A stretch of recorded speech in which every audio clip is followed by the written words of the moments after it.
pulang, marilah pulang, marilah pulang bersama-sama.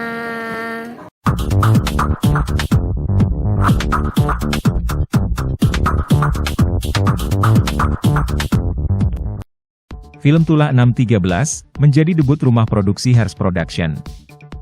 Film yang diklaim bergenre trailer horor ini dibintangi Erika Carlina, Carissa Peruset, Tommy Barakbah dan Omara S. Teglal. Film yang akan tayang pada 30 Maret 2023 ini disutradarai Siska Doper, sutradara wanita spesial film horor.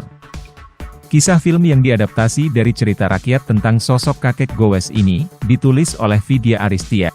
Menurut Fadi Iskandar, salah satu produsernya, film Tulah 613 adalah blending dari psycho, trailer dan horor. Fadi yakin, film ini menjadi film horor yang unik dan menarik. Sekarang ya ada film dengan genre psycho, thriller, horor, yang mana ini hybrid. Kita bilang hybrid karena kenapa? Antara proporsi untuk psycho, thrillernya dan juga horor memang kita bagi. Nah, kalau kita ngomongin film Indonesia itu kan paling laku kayak genrenya horor ya, apalagi setahun belakang ini lagi ramai banget. Cari sosok hantu yang mana sosok ini tuh bisa kena juga di telinga masyarakat daerah seperti itu. Nah, untuk penulisnya sendiri kita ada Vidya. Vidya ini yang nulis film Makmum 1, 2, dan juga ada beberapa film horor lainnya ya. Meskipun tidak memasang bintang-bintang ternama dalam daftar para pemainnya, Rahul Mulani, salah satu produser di film Tulah 613 ini yakin, kelima pemainnya sudah melakukan yang terbaik. Kita waktu itu castingnya lumayan lama ya, kayaknya 2-3 bulan. Siska Doper dan Siska, dan kita dari info sama mereka, dan Indra Pacik juga acting coach mereka. 5 orang ini kita kayaknya BM banget gitu, bahasa kasarnya ya, bahasa gaul. Kita casting kira-kira 50 to 60 people untuk yang karakter cowok, tapi nggak dapet yang pas. Dan kalau misalnya pengkarakteran dari film ini karena it's a psycho thriller horror, jadi genre-nya banyak dan karakternya quite complicated, kita nggak bisa ngasal pilih karena looks doang atau karena acting doang, harus mix of everything kayak serba bisa gitu in terms of pengkarakteran. Jadi pas kita nemu 5 orang itu emang kalau nggak casting, kalau nggak pas reading, pas banget aja. Pas apalagi Siska udah dapat chemistry-nya sama mereka, dan mereka juga ngerti banget dan ada passion-nya juga, karena kalau misalnya mainin karakter kayak gini cuma untuk keren-kerenan ada di film doang sih kayaknya susah ya, karena it's a heavy film. Jadi kalau misalnya 5 karakter ini tuh mereka benar-benar mau mendalami karakter banget, sampai kita waktu itu coachingnya berapa lama ya, ada 1 bulan kali ya, sekitar 1 bulan sih, and a lot of prep. Mungkin Pak Pacik boleh explain prepnya ngapain aja, cuman quite heavy. Dan when we were doing the prep, pas kita lagi prep, nothing was wrong. Jadi semuanya emang benar-benar sesuai ekspektasi kita yang terus pengkarakteran. Dan 5 orang ini adalah ceritanya juga, gitu. Ceritanya tidak akan jalan tanpa 5 orang ini, gitu. Salah satu keunikan film Tulah 613 ini, dengan menghadirkan banyak lagu di dalamnya. Bahkan film ini memiliki original soundtrack berjudul Cinta Memang Begitu, karya Soulful Chord Band. Ini kita kalau ngomongin film drama, pasti ada yang namanya musik juga gitu ya. Tapi kenapa kok film horor ada soundtrack? Ini strategi promosi apa gimana? Strategi promosi ya akhirnya. Tapi sebenarnya lagu ini kita buat karena desain dari film. Jadi ada 1, 2, 3 kejadian yang membuat konklusi itu bisa kita curahkan dalam bentuk lagu gitu. Jadi ini agak spoiler sedikit. Jadi pokoknya intinya 1, 2, 3 kejadian yang kita curahkan dalam bentuk lagu. Nah jadi kalau bisa dibilang, oh ini promosi ya, pakai soundtrack dulu. Iya juga, tapi enggak juga gitu, karena emang kita desain kayak ini harus masuk lagu di sini. Ini harus ngena ke hati yang nonton.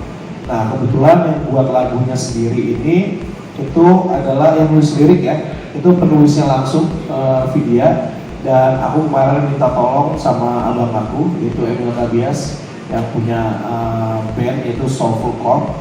Di situ kan digaungi sama Emil Kabias, Video Picture ya. Kemudian juga ada Mas Wisutama juga sebagai gitaris juga di bandnya ini, dan juga ada Popo yang aransemen dan juga main gitar dan juga bass di sini. Ya udah, akhirnya kita buat soundtracknya. Nah, karena kenapa aku bilang ini sekaligus promo, ya udah akhirnya aku di sini sebagai produser. Yaudah deh kita coba rilis video klip dengan cuplikan-cuplikan dari film, dan ada beberapa tambahan scene-scene dari Om Mara S. Reglar yang berperan sebagai Kevin. Gokil ya ini. Nilai jual film horor tidak lepas dari sosok makhluk astralnya. Di film Tula 613, menghadirkan arwah Lilis, yang gentayangan. Sosok Lilis, diperankan aktris cilik Kimiko, yang sudah memiliki aura horor meski belum akting. Jadi, Lilis kenapa kita buat, kadang-kadang gini, yang dari ceritanya Vidya, dia juga sering ketemu sama sosok, kalau misalnya di tengah hutan tuh tiba-tiba ada suara anak kecil, suara lari, kayak gitu. Terus juga kebetulan di konten aku yang horor di YouTube itu, DMS, sering banget nemuin sosok-sosok anak kecil yang lost, kayak gitu. Kalau bisa dibilang kategori hantu mana, nggak ada kategori ya, itu tuh kayak spiritual, mungkin bisa dibilang arwah atau sosok yang memang bareng-bareng sama si kakek gue ini gitu. Jadi kalau misalnya dibilang golongan apa, nggak ada ya. Dulunya ini Lilis hidup, intinya gitu. Intinya dulu Lilis hidup, terus udah nggak hidup lagi gitu. Nah kalau untuk treatment Lilis gimana supaya bisa jadi Lilis, kamu latihannya berapa lama jadi Lilis, masih ingat nggak? Ya lupa, nggak apa-apa. Karena ini film juga kita udah selesai dari Agustus tahun lalu ya, syuting di bulan Maret, Agustus sudah selesai editing. Jadi alhamdulillah kita udah bisa tayang nanti tanggal 30 Maret.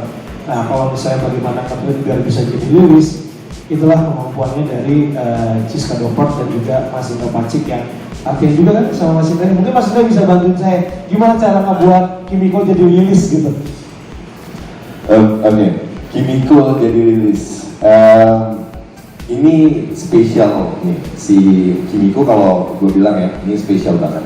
Karena dia ini salah satu aktor, ya aktris yang gak ngeluh, gak pernah komplain.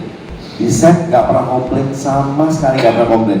Kalau nge-treat anak-anak kan suka cranky, anak-anak kecil tuh kayak, aduh udah jam ini tidur, udah gitu tunggu moodnya dan segala macam. Enggak. Dia tidur aja, begitu dia dibangunin udah jadi, siap gitu. Udah gak ngerti lagi. Ini memang spesial banget yang ini kalau misalnya lihat ya, itu semua memang gak butuh waktu yang lama untuk nge-treat dia, dan udah langsung jadi. Kita udah ngeliat horor aja sebelum dia dihororkan udah jadi horor gitu. Jadi bingung juga nih. Nah latihannya sendiri sih sama Kimiko ini memang beberapa kali ya. Jadi karena memang dia modelnya pendiam, tapi kalau udah action udah beda banget, beda nih, udah. Kalau ini pendiam nih, kalau action jadi gitu. Nah memang untuk nge-treat dia sebagai si hantu quote-unquote itu memang butuh waktu yang cukup agak lebih dibandingin yang lainnya ya, karena treatmentnya juga akan berbeda. Yang lain itu mungkin punya psychology issue, tapi kalau dia kan memang harus jadi hantu. Nah itu terpisah kita latihnya, nggak bareng-bareng sama yang berlima, tapi terpisah sendiri. Jadi ada coach satu lagi juga namanya Dewi untuk melatih Kimiko, kadang-kadang di atas lantai 3, kadang-kadang di lantai bawah gitu. Pokoknya tempat yang memang harus sepi berdua sama dia. Sampai nanti di lokasi syuting juga, sebelum take kita ingatkan lagi, Kimiko nanti jadi ini ya, jadi ini ya. Dia cuma ngangguk dong, ya. Nah dari awal tuh kayak kita ragu nih ngangguk iya beneran atau ngangguk nggak apa ini. Ternyata pas ngangguk udah bener jadi gitu. Udah, jadi dia spesial. Sama nambahin dikit ya, pas casting sama Kimiko, aku ingat banget tuh itu posisinya udah hari ketiga untuk casting anak-anak. Jadi hari itu kita ada 60 anak-anak yang datang. Jadi quite hectic dan mungkin udah sore. Kimiko datang, aku ingat banget rambutnya dikuncir, ingat gak? Terus Bunda Ciska minta Kimiko buka kuncirannya. Coba Kimiko nyanyiin lagu apapun, balonku gitu. Kita nontonin dia, okay, I think this is the one. Okay, since I think this is the one. I think this is the one.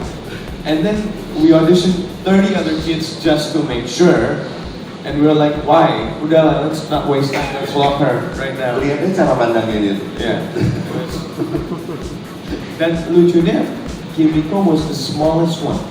Jadi kita agak kayak, aduh tapi dia masih terlalu kecil nggak ya? Takutnya cranky nggak ya? Takutnya susah nggak ya diajarin untuk acting?